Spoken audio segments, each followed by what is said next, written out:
Basic English Grammar, Lesson 3. Topic: the simple past tense.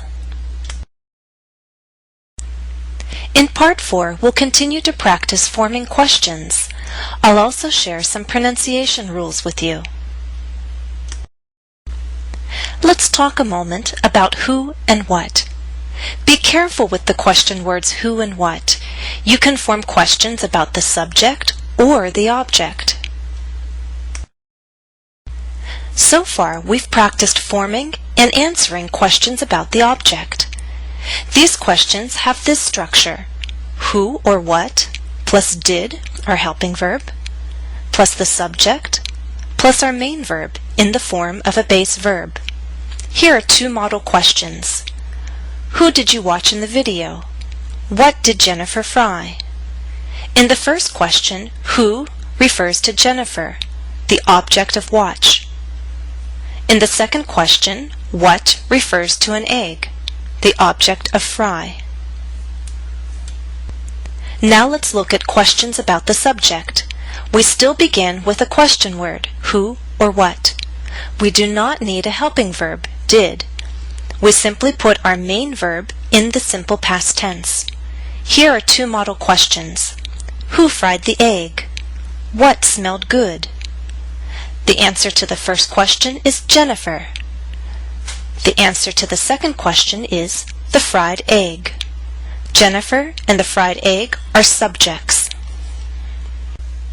Exercise 3. Put the words in the correct order. Example: each word in orange will be used once. Right away, I see the verbs did and eat, so I know that this is a question about an object. The question is, who did you eat lunch with yesterday?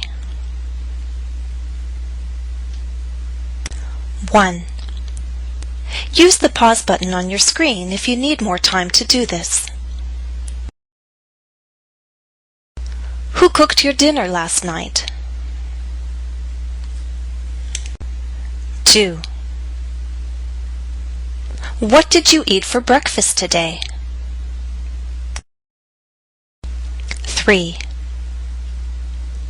What was your biggest meal yesterday? Now go back and answer the questions in this exercise. Note: who or whom. When do we use these words? Who can be used for a subject or an object. Whom can only be used for an object. It's mainly used in formal English. Examples: who fried the egg? Who did Jennifer fry the egg for? The first question is about the subject. The second question is about the object. In the next two questions, we use whom because we're asking only about the object. Whom did Jennifer fry the egg for? For whom did Jennifer fry the egg? By using whom, we automatically become more formal. Some people believe that it's not correct to end a question with a preposition. So for whom is considered more correct by some. When we form questions with the verb to be, the structure is slightly different. Let's look first at yes/no questions. Was Jennifer in the kitchen? Were the children hungry too? We begin with was or were, then the subject, then the rest of the question. The short answers can be yes she was, no she wasn't, or yes they were, no they weren't. Note the contractions in the negative. Now let's look at WH questions, or information questions. First model: who was in the kitchen? Answer: Jennifer was. Second model: why was she in the kitchen? Answer: she was there because she wanted to eat. Both questions start with our question word. We do not need a helping verb of did. We simply use was or were.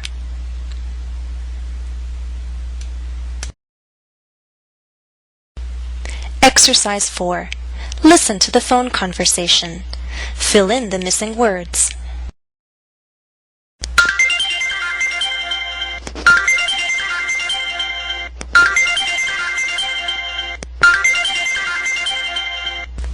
Hello? Where were you? You didn't answer the phone right away. I began to think you weren't home. I was down in the basement.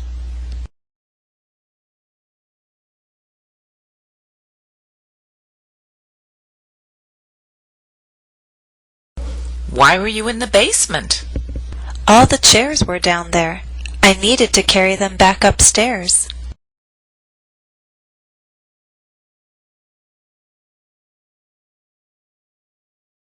Why were the chairs in the basement? John and I had a party last night, and we needed more space for dancing.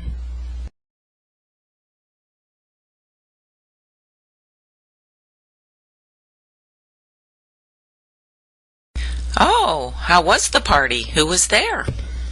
It was a lot of fun. There were about 15 of us, just some old friends and a few neighbors.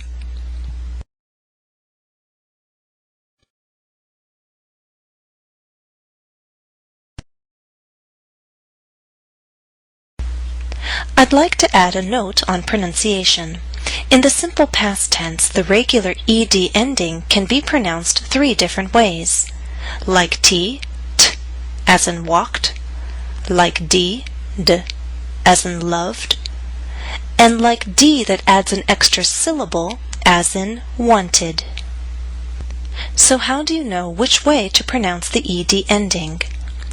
Pronounce the ed ending as t after voiceless consonants. The following are voiceless consonants followed by the ed ending.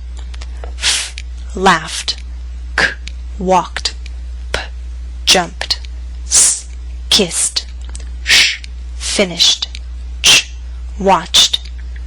Please note that this list of voiceless consonants is not complete. This is only a list to provide examples. Pronounce the ed ending as d after voiced consonants and vowels. The following are voiced consonants: g, hugged, j, changed, l, called, n, planned, ng, longed, v, lived, z, surprised. The following are vowel sounds followed by the ed ending: shared, played.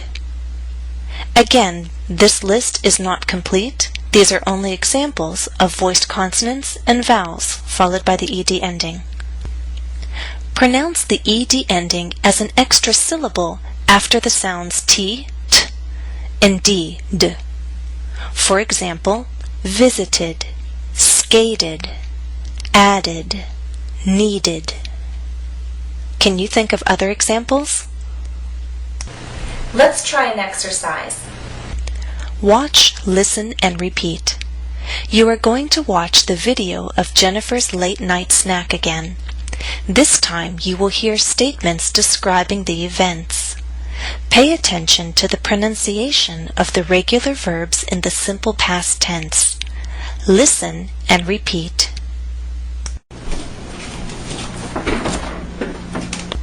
1. Jennifer opened the refrigerator.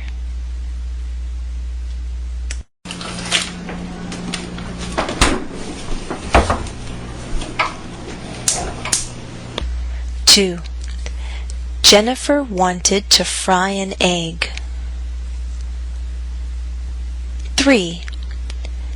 Jennifer placed the butter and eggs on the counter.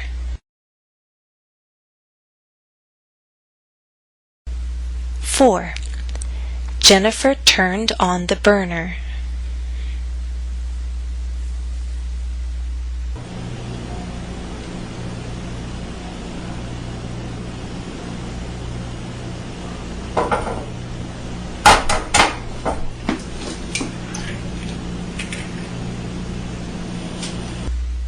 5.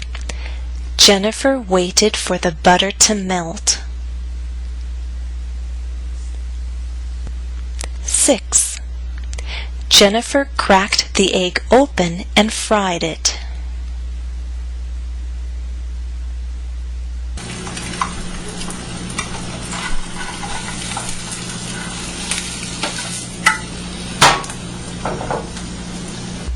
7. Jennifer flipped the egg.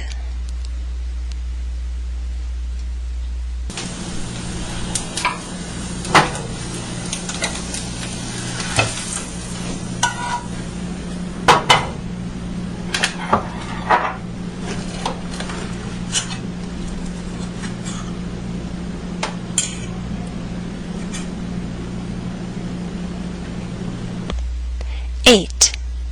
Jennifer finished frying the egg and ate it.